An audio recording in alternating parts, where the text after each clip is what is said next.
Hi, thanks for watching. I'm Doula Annie. I'm with my baby. As I mentioned in my previous video, I get a lot of information that I want to just share with other moms, and I don't get the opportunity to because, having something perfectly framed with my 3 kids around and finding the moment is quite difficult. So I'm just going on a very informal approach here, but I hope you find it useful. So the topic I want to talk to you about is how to choose your doula. I spoke in another video. In this one, I'm going to talk about what is the difference between having your doula with you and having your husband, and why having both is ideal. Well, first of all, in order for your birth to progress, you need the hormone called oxytocin. Oxytocin is the love hormone, and that comes about when you're caressed, when someone's taking care of you, when you feel love for that person and you feel the love back, when there's physical touch, any embrace, any hugs. And obviously your husband knows you better. He has a relationship with you and can bring that sentiment of love afloat and have the oxytocin working on your favor. Aside from that, obviously, he might want to be there for you and meet your baby when he's born.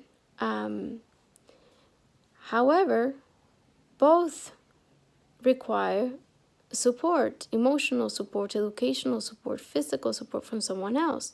And you may say, well, I have my midwife and I have, nurses, and it's true.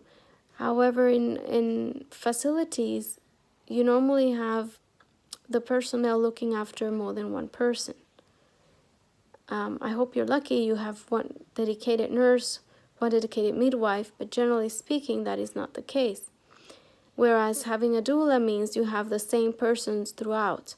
Now, also, if you have one dedicated person, you never know the length of the whole birth process. That may change in between when they change shifts. When you have your doula, you have the same person there from beginning to end, no matter how long that takes. Your doula is not really your advocate.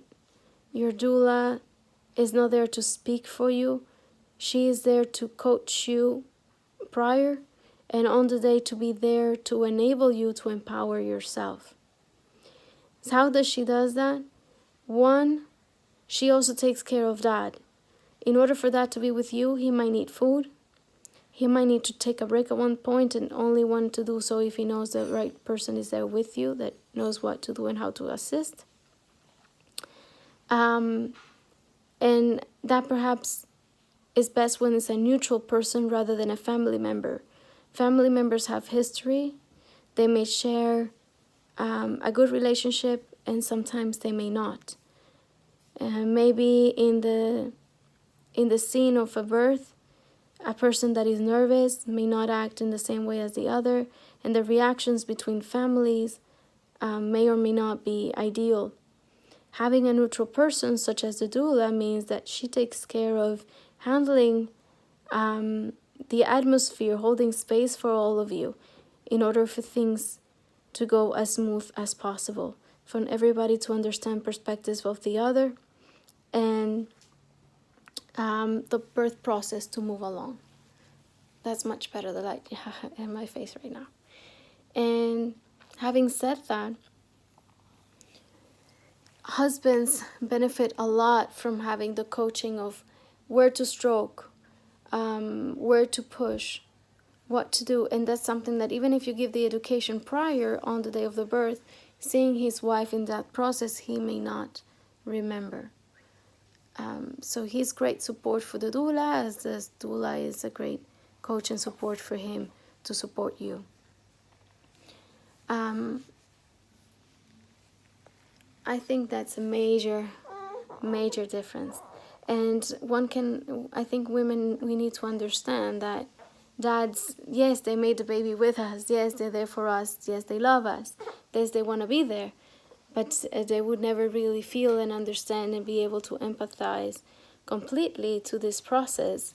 And therefore having support and guidance to him will enable him to be really there for you in a better way.